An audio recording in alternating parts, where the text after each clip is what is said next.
Hi hello how are you all. എല്ലാവരും ഒത്തിരി സന്തോഷത്തോടെ സമാധാനത്തോടുകൂടെ ആയിരിക്കുന്നു വിശ്വസിക്കുന്നു. ഇന്ന് ഞാൻ നിങ്ങളോട് പറയാനായിട്ട് ആഗ്രഹിക്കുന്ന അപ്രിസിയേഷനെ കുറിച്ചാണ്. നമ്മളിൽ എല്ലാവരും അപ്രിസിയേഷൻ ആഗ്രഹിക്കുന്നവരല്ലേ? ഒരു ഭൂരിപക്ഷം ആൾക്കാരെ കുറിച്ചാണ് കേട്ടോ ഞാൻ പറയണത്. അപ്രിസിയേറ്റ് ചെയ്യാന്ന് പറയുമ്പോഴത്തേനും നമുക്ക് കിട്ടിക്കഴിയുമ്പോഴത്തേനും എന്തുമാത്രം സന്തോഷമായിരിക്കും, അല്ലെങ്കിൽ ഒരു എനർജിയൊക്കെ നമ്മളിലേക്ക് കടന്നു വരും അല്ലെ? നമുക്ക് അപ്രിസിയേഷൻ കിട്ടുമ്പോഴത്തേക്കും നമ്മുടെ ഡോപ്പമിന്റെ ലെവലൊക്കെ കൂടി വാവ് സൂപ്പർ വാവ്, ഇനിയും ആ ഒരേ സെയിം അപ്രിസിയേറ്റ് കിട്ടിയ കാര്യങ്ങൾ പിന്നെയും ചെയ്യാനുള്ള ഒരു മോട്ടിവേഷനൊക്കെ നമ്മളിലേക്ക് കടന്നു വരാറുണ്ട്.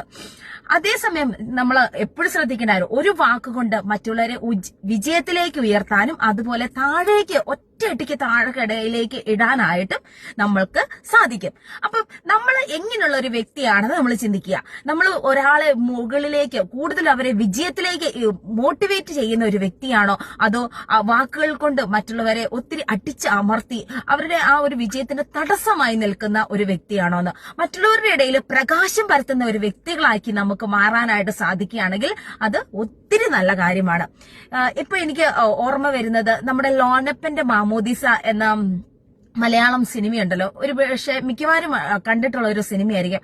ആ ലോനപ്പന്റെ മാമോദിസയില് ജയറാമിന്റെ ക്ലാസ്സിൽ ആ ഒരു ചെറുപ്പകാലത്തെ കുറിച്ച് ചിന്തിക്കുന്ന ഒരു ഭാഗമുണ്ട്. ആ ചെറുപ്പ കാലഘട്ടങ്ങളിൽ അവന് സ്കൂളിലായിരുന്ന സമയത്ത് ആ ക്ലാസ്സിൽ ഒരു പുഴുപ്പല്ലനായ ഒരു വ്യക്തിയോട് ആരും സംസാരിക്കാതെയും അവന്റെ ആ പല്ല് കാരണം എല്ലാവരും അവനൊക്കെ അവഗണിച്ചുകൊണ്ടിരുന്ന ഒരു കാലഘട്ടം ഉണ്ടായിരുന്നു. ആ ഒരു സമയത്ത് ഈ നമ്മുടെ ജയറാം കഥ പറയുകയാണ്. നല്ലൊരു പെട്ടെന്ന് ഒരു ഇൻസ്റ്റന്റ് കഥ പറയാൻ ടീച്ചർ പറഞ്ഞപ്പോൾ ആ കഥ പറഞ്ഞ് ആ കഥയിലെ ഹീറോ ആയിട്ട് ആ പുഴുപ്പല്ലനെ മാറ്റുകയും ആ പുഴുപ്പല്ലന്റെ പല്ലുകൾ സ്വർണ്ണ കളറായി എന്ന് പറഞ്ഞുകൊണ്ട് ആ ഒരു വ്യക്തിനെ, ആ ഒരു സ്റ്റുഡന്റിനെ ഏറ്റവും വലിയൊരു സ്റ്റേജിലേക്ക് ഉയർത്തപ്പം എല്ലാ കൂട്ടുകാരും അവനോട് പിന്നെ സംസാരിക്കാൻ തുടങ്ങി, മിണ്ടാൻ തുടങ്ങി. അവന്റെ ആ ഒരു മോട്ടിവേഷൻ അല്ലെങ്കിൽ ആ ഒരു കോൺഫിഡന്റ് ലെവല് ഒരു ഇൻക്രീസ് ആയി അവസാനം അവനൊരു ഡെന്റിസ്റ്റ് ആയി മാറുന്നതായിട്ടാണ് നമുക്ക് കാണാനായിട്ട് സാധിക്കുന്നത്. ആ ഒരു ചെറിയൊരു കഥ, ആ ഒരു മോട്ടിവേഷൻ ചെയ്ത ഒരു അപ്രിസിയേറ്റ് ചെയ്ത ഒരു കഥയാണ് അവന്റെ ജീവിതത്തിൽ ഒരു ലൈഫ് ടൈം ടേൺ ആയി മാറി. ആ ഒരു എല്ലാവരിൽ നിന്നും അകന്ന് ആരും കൂട്ടില്ലാതിരുന്ന ഒരു വ്യക്തിനെ ഇത്രയും ഒരു ഡെന്റിസ്റ്റ് ആക്കി ആ ഒരു ലെവലിലേക്ക് മാറ്റിയത്. അതുപോലെ നമ്മളുടെയൊക്കെ ജീവിതത്തിൽ ആരെങ്കിലുമൊക്കെ പറഞ്ഞ ചില വാക്കുകൾ നമ്മളോട് പറയുമ്പോൾ, ഓക്കെ ഇന്ന് നീ ചെയ്ത കാര്യങ്ങൾ നല്ലതാണ് എന്ന് പറയുമ്പോൾ പിന്നെയും നമുക്കത് ചെയ്യാനുള്ള ഒരു മോട്ടിവേഷനും അല്ലെങ്കിൽ ആ ഒരു എനർജിയും കിട്ടും. നിങ്ങളിൽ ആരെങ്കിലും അങ്ങനെ വിഷമിക്കുന്നുണ്ടെങ്കിൽ നിങ്ങൾ ആദ്യം മറ്റുള്ളവരോട് പറഞ്ഞു തുടങ്ങുക.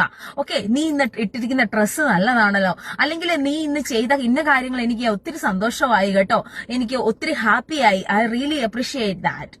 ഓക്കെ, നീ ഇന്ന കാര്യങ്ങൾ ചെയ്തത്, അല്ലെങ്കിൽ അങ്ങനെ മറ്റുള്ളവരോട് മിനിമം ഇന്നൊരു 3 പേരോടേലും അവരോട് ചെയ്ത എന്തെങ്കിലും ഒരു പ്രവൃത്തിയുടെ ഒരു നല്ല ഗുണം കണ്ടുപിടിച്ചുകൊണ്ട് അപ്രിഷിയേറ്റ് ചെയ്യാനായിട്ട് സാധിച്ചെങ്കിൽ നിങ്ങൾ അവരുടെ ജീവിതം തന്നെ മേ ബി ഒരു പക്ഷെ ചേഞ്ച് ചെയ്യായിരിക്കും. അന്നത്തെ അവരുടെ ദിവസം തന്നെ ചേഞ്ച് ചെയ്യുന്ന ഒരു അവസ്ഥയിലോട്ടായിരിക്കും മാറുന്നത്. ഒരു പക്ഷെ അവരുടെ കണ്ണുകൾക്ക് എന്തെങ്കിലും ആ ഒരു അവരുടെ ഉള്ളിലെ നന്മകളോ അവരുടെ ഉള്ളിലെ ഒരു സങ്കടങ്ങളോ ഒന്നും മനസ്സിലാകാത്ത സമയത്തായിരിക്കാം നിങ്ങൾ ഒരു പക്ഷെ അവരുടെ ആ ഒരു പോസിറ്റീവ്നെസ്സിനെ കണ്ടുപിടിച്ച് അപ്രിഷിയേറ്റ് ചെയ്യുന്നത്. അത് അവർ കൂടുതലായിട്ട് അതിൽ വളരാനായിട്ട് സഹായിക്കുകയും ആ ഒരു ലവ് അല്ലെങ്കിൽ ആ ഒരു ഹാപ്പിനെസ് നിങ്ങളിലേക്കും കൂടെ ഒരു പകരാനുള്ള ഒരു ഇടയാവുകയും ചെയ്യും. സോ ഇന്നത്തെ ദിവസം എനിക്ക് നിങ്ങളോട് പറയുവാനുള്ളത്, find a person to say like appreciate them. അവരെന്തെങ്കിലുമൊക്കെ ഒരു ചെറിയ കാര്യങ്ങൾ നിങ്ങളുടെ ജീവിതത്തിലേക്ക് ചെയ്തിട്ടുണ്ടെങ്കിൽ സേ താങ്ക് യു, അല്ലെങ്കിൽ അവർ ചെയ്ത കാര്യങ്ങൾ നന്ദി പറയുക. നമ്മുടെ തെസ്സലോനിക്കക്കാർക്ക് എഴുതിയ ലേഖനത്തിൽ 5-ാം അധ്യായത്തിൽ 11 ഒരു വചനം ദൈവം പറയുന്നുണ്ട്, നമ്മൾ പരസ്പരം എൻകറേജ് ചെയ്യുക, പരസ്പരം try to encourage each other and like നമ്മളെ ബിൽഡപ്പ് ചെയ്യാനായിട്ടാണ് കൂടുതലായിട്ട് പറയുന്നത്.